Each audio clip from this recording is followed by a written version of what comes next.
right, everyone.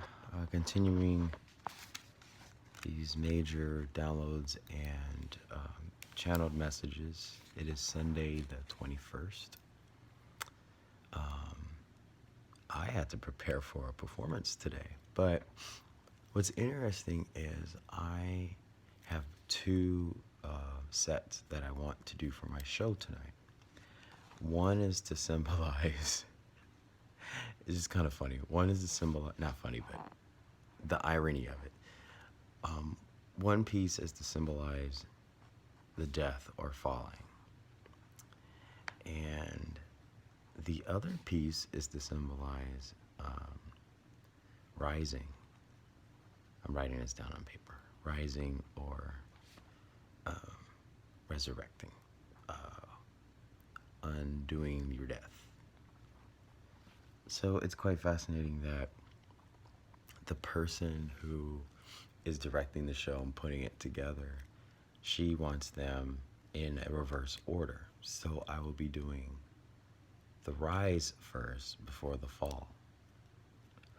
It's kind of weird because I never told her the themes for each, because I like to perform with a story with a theme. And it's just kind of weird that,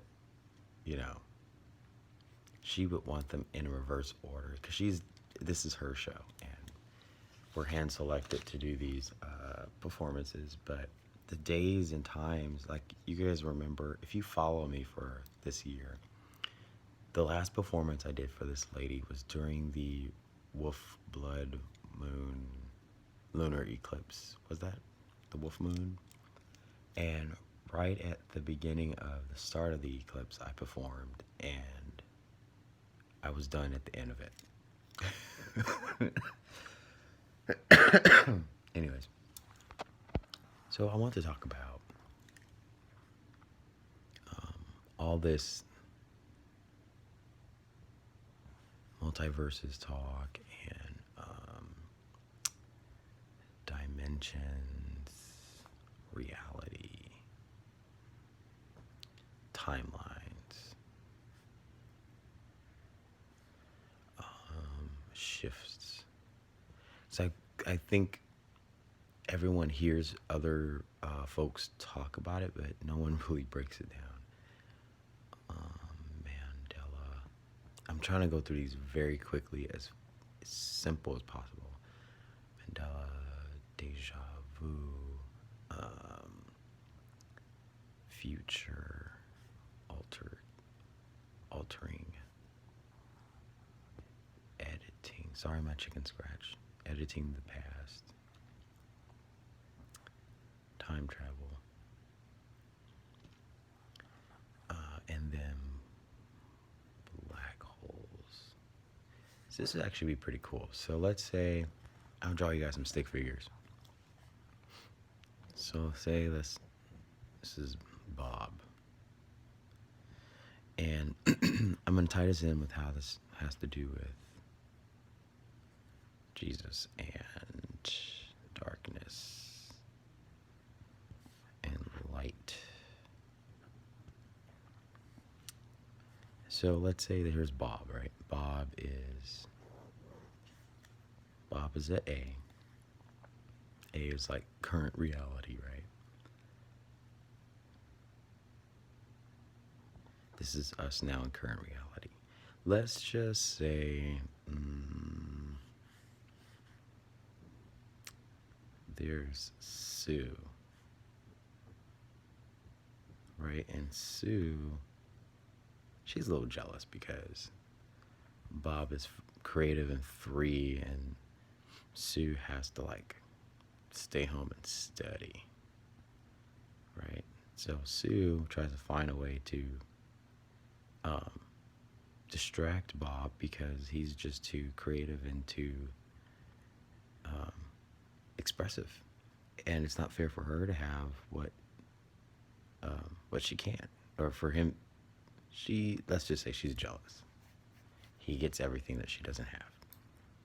So in order to get in her mind to have her realize she's in the same reality, Bob has to go and tell everybody in school,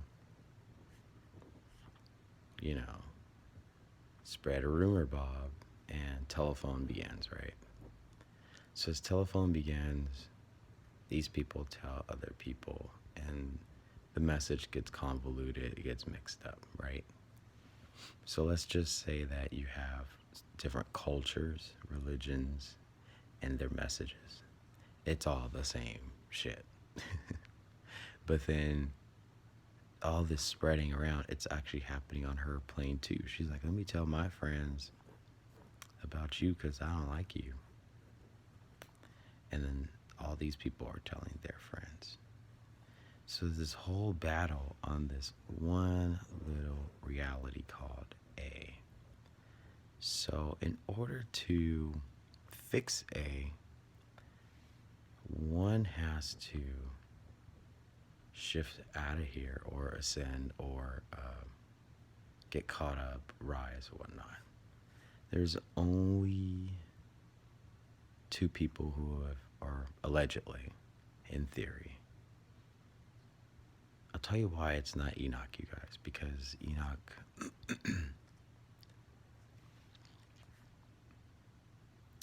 I get confused between these three. If Thoth was Moses or was he Enoch? Because the two tablets, same story with Thoth, and Moses. But Moses rose. He didn't die. Someone had to take the hermetics and the secrets and keep them either Mandela or keep them hidden. Hidden just means like dimension. Like if your mindset thinks one way, you shift over here in this dimension. If you think another way, you shift over there. The Mandela is to control which direction the mind goes. Only certain people know that, and that came from Enoch because he was the master of the mind. I also think Enoch was the apprentice of the serpent, and he didn't know. It's not like a bad thing. So let's break it down. Multiverses. So you have your physical plane, you have your spiritual plane, you have your astro, right? You have your holy divine. So it keeps going all the way to, it becomes the speed of light, in essence. You have dimensions, meaning, let's say if I were to walk in the park and things pop up in that park that probably wouldn't have been there, like a shape of a rock would be like half of a cross.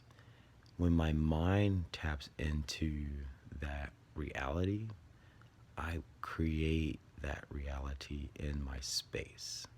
So that is dimension. Doesn't mean it came from another world through a portal and boom, here it is. All that is thought, and thought is channeled through black holes. Thought is channeled through Fibonacci sequence.